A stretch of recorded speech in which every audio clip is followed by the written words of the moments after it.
खुलुमबाय। दिनै 8 डिसेम्बर 2023 शुक्रबार। तामिलनाडुनि चेन्नाईआव गिथाव बाथाव दैबाना साइक्ल'न।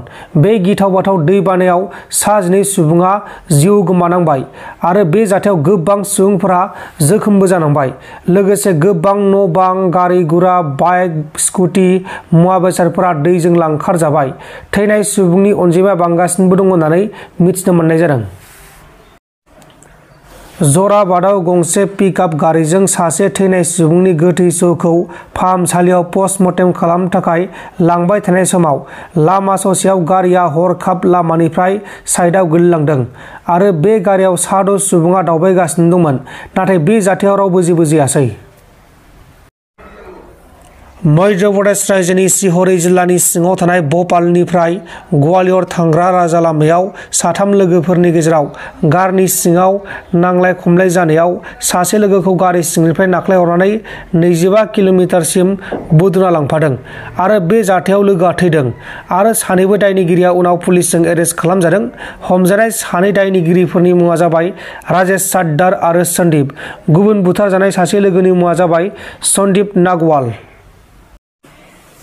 कर्नाटकनि बिजापुराव गंसे फेक्टरिनि सिङाव खामानि मावनो थाखाय साखाफारा खालामबाय थानाय गम देग्रा मेसिनखौ फाहामथायबाय थानाय समाव हरखाब गम देग्रा मेसिनआ बायना गोग्लैसिननानै बे जाथायाव 7 सुबुङा अबथिरायै जिउ गोमादों। लोगोसे बे जाथायावनो गुबुन 6 सुबुङाबो गोब्राब जोखोम जादों। उनाव रायजोनि कारखाना बिफाननि मन्थ्रि एम.बि. पाटेल बिथाङा जाथायथिलियाव थांनानै थैनाय नखरनो नखरसेयाव 7 लाख रांखौ होगोन होननानै फोसावदों आरो जोखोम जानायफोरखौ फाहामथायनि थाखाय 50,000 रांखौ होनाय जागोन होननानै फोसावदों आरो 7 लाख रांनि गेजेराव 5 लाख रांखौ फेक्टरिनि बिगोमा होनांगोन आरो 2 लाख रांखौ सोरखारा होगोन होननानै बुंदों। बे समाव जोखोम जानायफोरखौ फाहामसालियाव फाहामथाय होगासिनो दङ। नगाव जिल्लानि सिङाव थानाय हाथिगाव बागानाव आदार नागिरना गामियाव फैनाय मैदेरखौ गामिनि मानसिफोरा होसोना हरनो नागिरनाय समाव जुजिलायबाय थानाय समाव 2 सुबुङा मैदेरजों गाथारजानानै बुथारजादों। थैनाय 2 सुबुंनि मुङा जाबाय बिरेन लहार आरो सामा मुन्डा।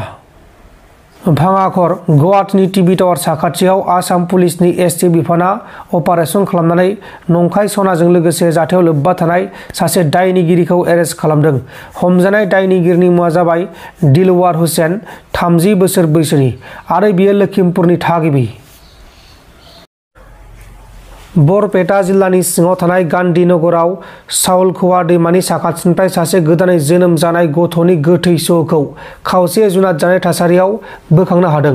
नाथाय बे गथ'आ सोरनिमोन आरो बे गथ'खौ सोर बिमा-बिफाया बिदि खालामखो, बिनि बिमा-बिफाया सोरमोन बेखौ दासिमाव मिथिनाय जायाखै। दा बे जाथायनि सायाव नायबिजिरनाया सोलिगासिनो दङ। हेलिकप्टारजों केम्पिं खालामगोन, नाथाय सम जाथ'वाखै।